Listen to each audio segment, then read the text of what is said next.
I was halfway through unpacking when the pounding started. 3 sharp knocks, then voices, angry, familiar. I froze. My family had found me. For 2 months I had carved silence out of the chaos they had tried to drown me in. 2 months of no phone calls, no emails, no endless guilt-tripping messages about family sacrifices. I had lived in peace, finally, until tonight. And as I stood at the door, listening to them shout my name, I couldn't help but think back to how it all began. It started with a vacation, something simple, a week away from the grind, just me and the ocean. I had saved, planned, and waited for it. It was supposed to be mine. But when my sister found out, she smiled like it was already hers. That week? Perfect. The kids are off school. We'll come along. I laughed at first, thought she was joking. She wasn't. When I told her no, that it was my vacation, my money, my time, she went silent. Then the texts began. Long paragraphs about how selfish I was, how family comes first, how her kids needed the trip more than I did. My parents sided with her, of course. Why can't you just be flexible? You don't have kids. You don't understand. That was their favorite line. I didn't understand. But I understood perfectly. I was their scapegoat, the single one, the expendable one, the one expected to bend because everyone else had children, spouses, families.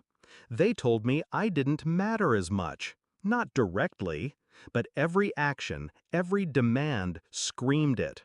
So when I didn't change my plans, when I boarded that plane alone, they declared war. It started small, passive-aggressive messages, group chat ambushes, relatives chiming in with lectures. But then came the real venom. You'll die alone. No one wants you around anyway. All you care about is yourself. Their words were sharp, but I didn't flinch. I didn't fight. I just disappeared. I cut the calls, muted the chats, changed my locks, and I stayed silent. That was my first move, silence. It drove them insane. So now, standing in front of my door, listening to my sister's voice rising above the others, I knew the moment had come. I opened it. There they were. My parents, my sister, her husband, the kids clinging to her legs. Their faces twisted with anger and entitlement. 2 months, my mother hissed. 2 months of ignoring us. Who do you think you are? I didn't answer. I let them inside. My silence unnerved them more than shouting ever could. They sat down in my living room like it still belonged to them, like I hadn't rebuilt my life brick by brick to shut them out. My sister started in immediately.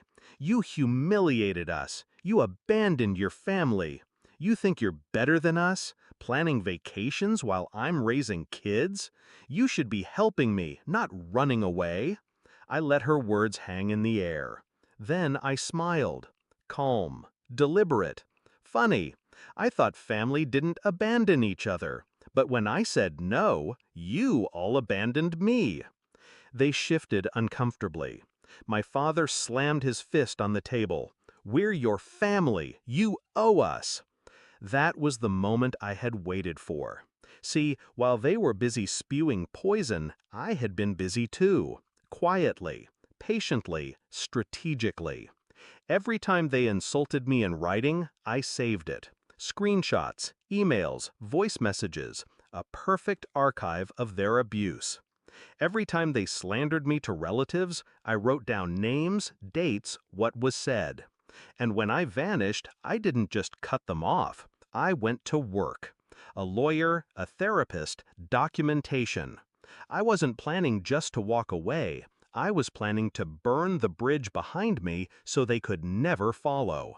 So tonight, when they barged into my house demanding answers, I gave them one.